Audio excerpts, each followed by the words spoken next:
Viewer welcome to another video. Viewer आज मैं आपको एक्सप्लेन करूंगा अलाइनमेंट के बारे में।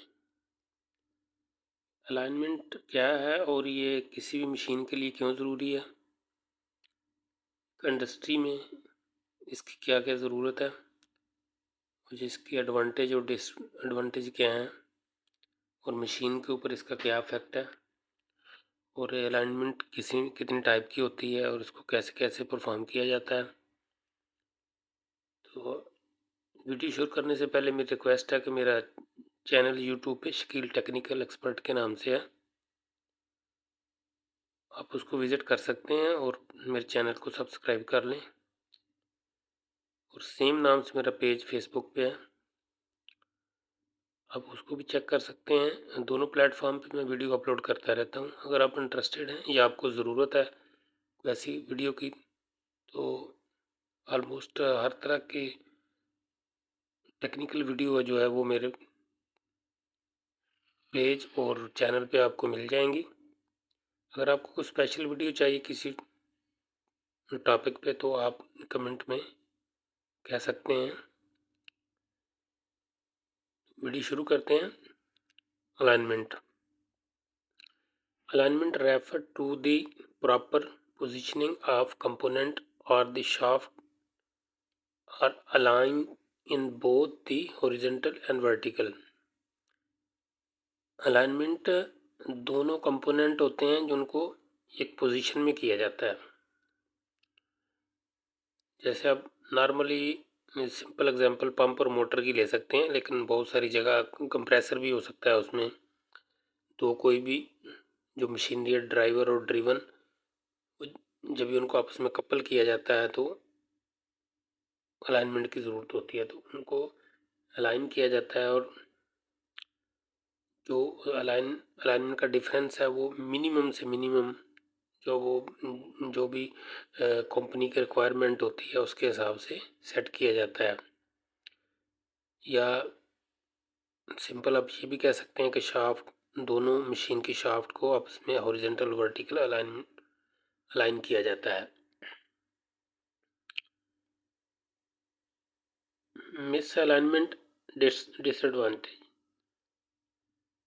अगर मशीन में मिस अलाइनमेंट है या अलाइनमेंट ठीक नहीं है तो उसके नुकसानात जो हैं वो क्या है।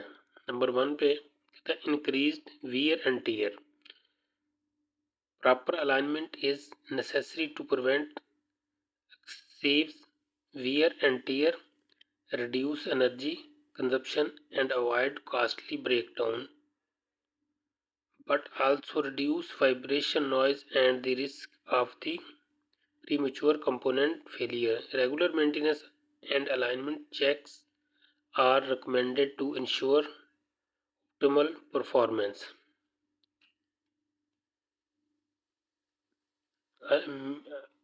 किसी भी जो जो मशीन है अगर उसमें मिस अलाइनमेंट है तो वियर टीयर जो है वो टाइम टू टाइम जो वो बढ़ती जाएगी, उसका जो स्ट्रक्चर है वो ख़राब होता रहता है। आस्ता आस्ता जो मेटल के पार्टिकल हैं वो टूटते रहते हैं अंदर से, इवन शाफ्ट बेंड हो जाती है, तो जिसकी वजह से वो बड़ा ब्रेकडाउन भी आ सकता है और मशीन जो परमानेंट फेलियर भी हो सकती है। सेकंड नंबर में है vibration and noise. Misalignment often causes excessive vibration and noise which can be not only a nuisance but also a sign of the potential mechanical issue। Excessive vibration can further accelerate wear on component and potentially lead to failures।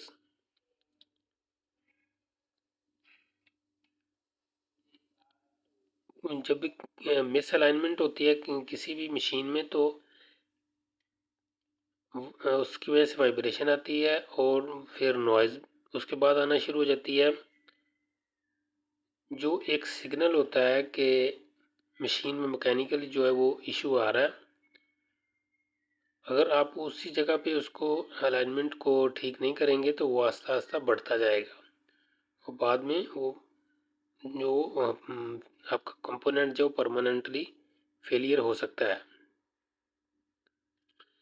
Number 3 में है seal and coupling problem. Misalignment can lead to misalignment of seal and coupling, which can result in leaks, contamination and other operational issue. अगर pump और motor के दरमियान misalignment है vibration की वजह से, या कंप्रेसर भी हो सकता है या कोई भी मशीन हो सकती है, तो जो सील शाफ्ट सील होती है वो लीक हो सकती है।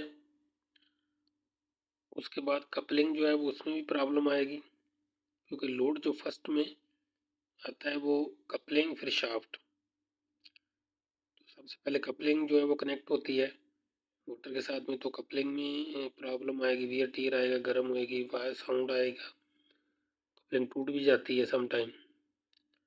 और उसके बाद सील जो होती है अंदर शाफ्ट सील, वो लीक होगी पंप में, या तो वाटर लीक हो जाएगा, या किसी दूसरी मशीन में है तो जिसमें ऑयल है तो वो ऑयल बाहर आना शुरू हो जाता है।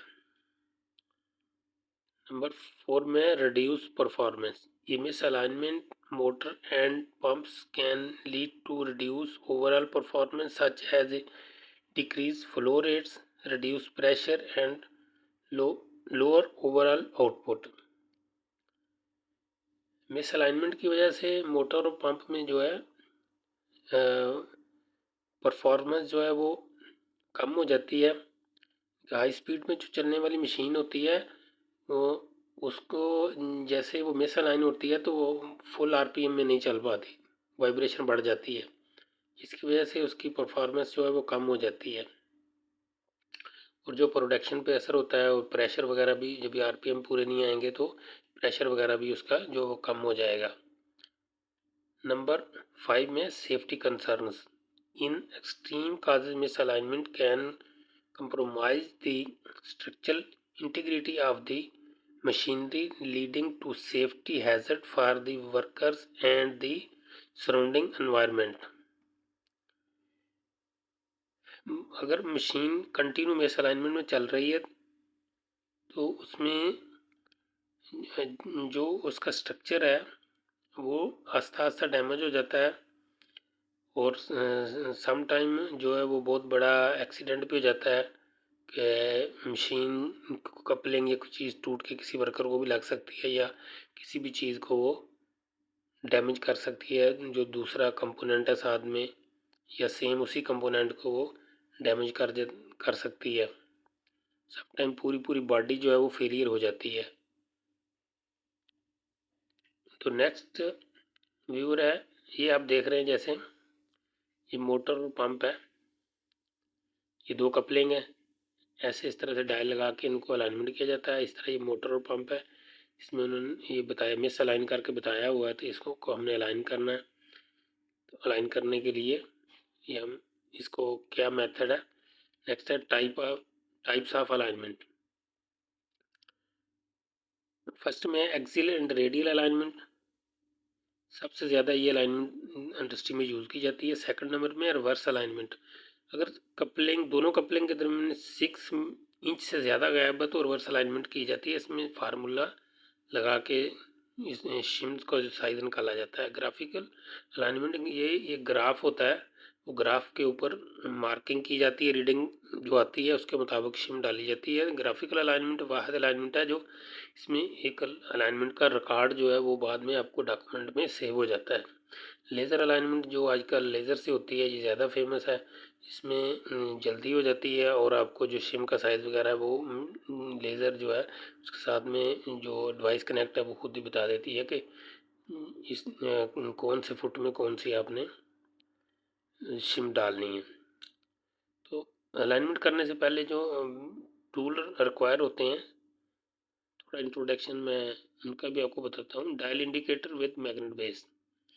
डायल इंडिकेटर्स जो है ये एक मोटर की शाफ्ट और दूसरी मोटर की कपलिंग पे लगाया जाता है, जिस करके उसको रोटेट किया जाता है, जिससे 4 रीडिंग ली जाती हैं। फर्स्ट में राइट लेफ्ट और बॉटम में। वो जो रीडिंग आती है नोट करके उसके मुताबिक शिम जो है वो या राइट लेफ्ट मोटर के वो पंप के या मोटर के उनको सीधा किया जाता है। और जैसे आप ये डायल इंडिकेटर को देख रहे हैं, इसकी जो टोटल ये डिवीजन है, ये पूरा जो है ये इसको 1 मिलीमीटर को 100 हिस्से में डिवाइड किया होता है, यानी कि एक जो लाइन है 0.01 मिलीमीटर होएगी अगर मिलीमीटर में। इस तरह इंच में होएगा तो वो 1 इंच को 1000 हिस्सों में डिवाइड किया जाता है। सेकंड नंबर में आउटसाइड मैक्रोमीटर। मैक्रोमीटर से आप जो है शिम का जो साइज चेक करते हैं, क्योंकि जितनी भी शिमें होती हैं उनके ऊपर साइज लिखा नहीं होता। स्टील रूल है इसमें। आप दोनों कपलिंग का डाया वगैरह लेने के लिए और उनको रफ अलाइनमेंट के लिए इसको यूज़ कर लेते हैं। इस तरह से शिम्स हैं। ये शिम्स आप देख रहे हैं, ये जो मोटर है उसके फुट के नीचे दी जाती है। तो ये जो है ये इससे काट के शिम को बनाया जाता है। इस तरह से इसके ऊपर जो शिम आपको मार्केट से मिलेंगे उसके ऊपर ये ऐसे लिखा होता है। तो ये क्रो बार है, इससे मोटर को मूव करने के लिए, राइट लेफ्ट या अप डाउन करने के लिए इसका भी होना बहुत ज़रूरी है। और व्यूअर ये मेरे चैनल का लोगो है, यूट्यूब में भी सेम ऐसा लोगो है और फेसबुक पेज पे भी है, और ये मेरा हैंडल है @Shakeel technical expert. Viewer video अच्छी लगे तो वीडियो को लाइक करें, शेयर करें।